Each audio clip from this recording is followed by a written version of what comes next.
So this 2017 Auto Trail Scout is a member of the Frontier range, Auto Trail's flagship range. And because it's a flagship model, it comes with pretty much everything as standard, from the metallic paint on the cab, the alloy wheels, the recessed awning.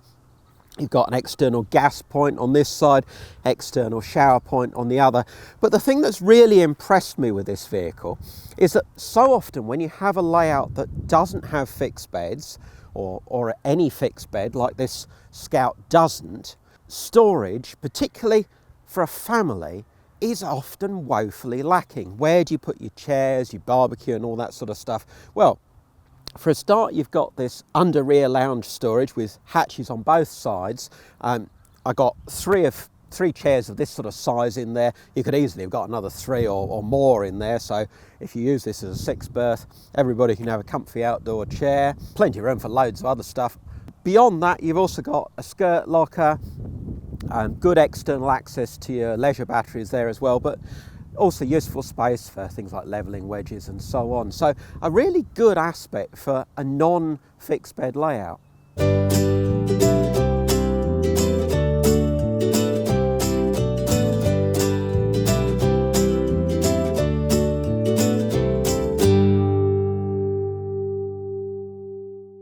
A family orientated motorhome needs a family friendly kitchen. This one's got an 800-watt microwave and everything that you would expect in a British motorhome, including a mains hot plate and a separate grill and oven. Now, the most important thing at the moment, get the kettle on. Now, pity this cupboard doesn't latch properly, but that's just a matter of adjustment. There is quite a decent amount of storage, including cup and plate racks in the top there.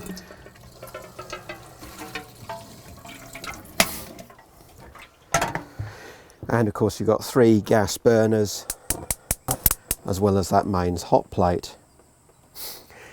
The great thing about this too is there's plenty of worktop. Not only have you got the table close at hand, reasonable amount of work anyway with the integral draining board and the cooker, but you've also got this slot-in panel which can go that way around, or if you're using electrical appliances with the sockets there, cover the sink completely, and you really have got plenty of room to work. Now, time for something to eat. So, big motorhome, big fridge to match. The bit at the bottom isn't actually part of the fridge, that's a matching drawer. You've got lemonade in the cooler drawer there, and then this is the top part with the removable freezer compartment. So 175 litre fridge, and let's get cooking. Okay, now I'm not the world's greatest chef, but I can rustle up a bacon sandwich. And I rather like this cutlery drawer with the solid divisions as well. The family might even let me cook for them in here, you never know.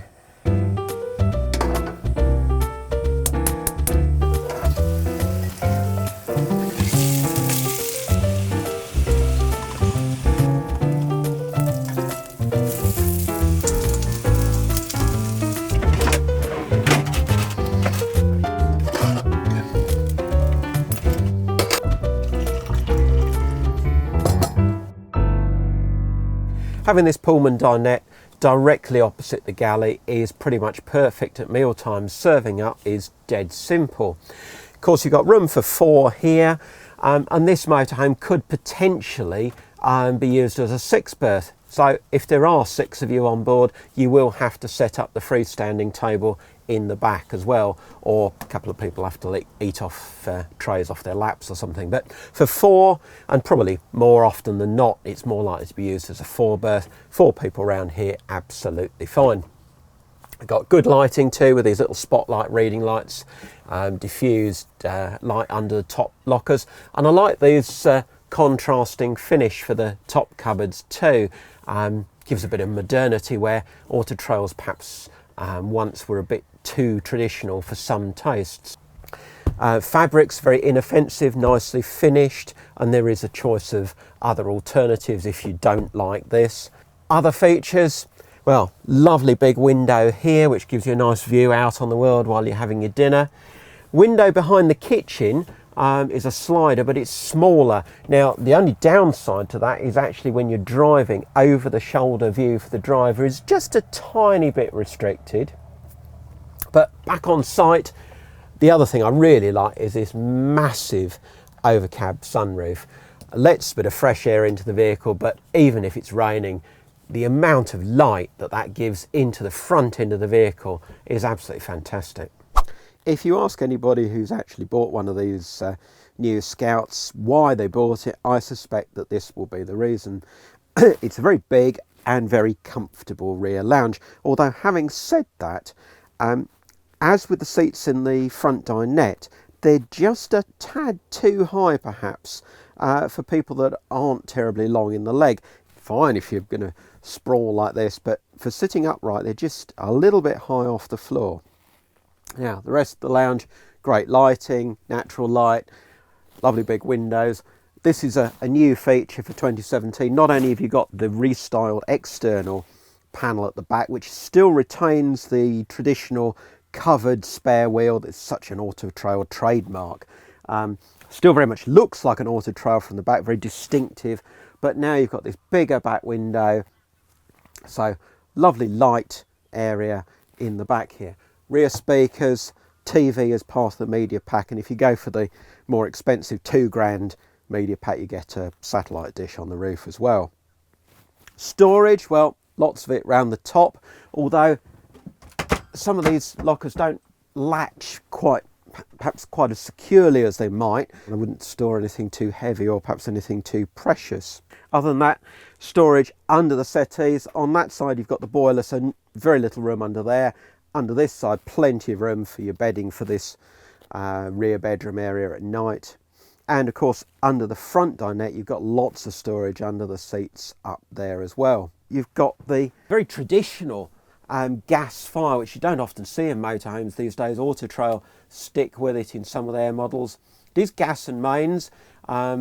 People sometimes like it because you can run it without the blown air, so quiet, silent at night. Or with the blown air when you want to circulate the heat a bit more effectively. I did find this morning when it was cold that you get a bit of a bias towards the back of the vehicle. There seemed to be more heat. There's 2 outlets here and just one coming out under the kitchen at the front, so maybe that's the way you'd want it, because you'd probably spend more time back here. The cab is likely to be, of course, the coldest part of the van. Otherwise, a nice general feel to the vehicle.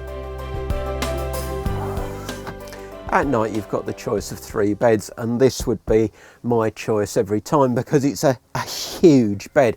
It's actually longer if you sleep across the vehicle, but then you've got the downside that if there's 2 of you in here, you've got to climb over the other person if you want to get to the loo here in the night. So sleep lengthways, it's still over 6'4" long. You can make it up as 2 singles as well if you prefer.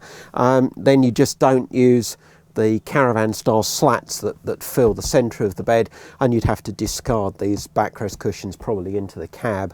The cushions that go around the back of the vehicle, they're stored underneath the bed when it's in this double mode. The dinette bed is not a full-size adult double. It's probably just about okay for 2 kids or 1 shortish adult. The great thing about it is it doesn't block access to the ladder, and it still gives you full walk-through, full access to all the kitchen. You can make a brew in the morning, no problem at all. And then finally, of course, double bed in the Luton. Simply pull the slatted base back and flip over the mattress. Good sized bed up there. Again, perfectly adequate for 2 adults. So 5/6 berth easily. And if you do want to use this vehicle as a 6 berth, you have got the option of having 2 seat belts on this rear facing seat. That's an option. Take it up from 4 to 6 seat belts. Very often with these twin lounge layouts, because the bathroom sits between the 2 seating areas, it tends to get quite squeezed, and often you don't get a separate shower and you do get quite a compromised bathroom. Now that's not really the case here. You've got a proper separate shower, good sized separate shower.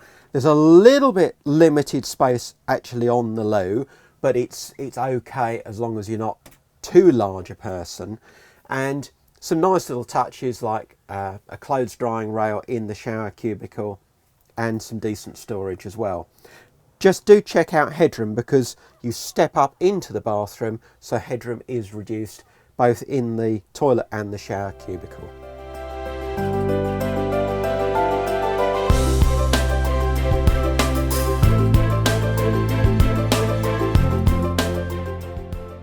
So if you're into motorhomes, you'll have seen hundreds of these. Of course, it's a Fiat Ducato. What's different about this one? Well, this Auto Trail is a big beast. So it's on an Alco chassis.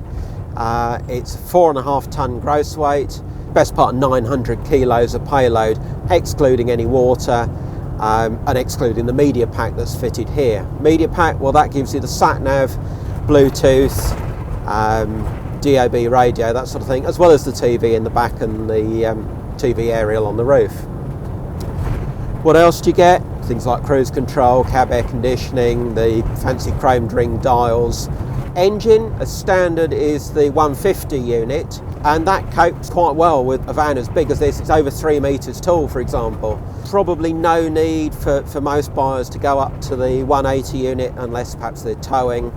And that is because the latest Euro 6 150 actually has more torque than its predecessor, and it's now very close to the 180 in terms of torque output.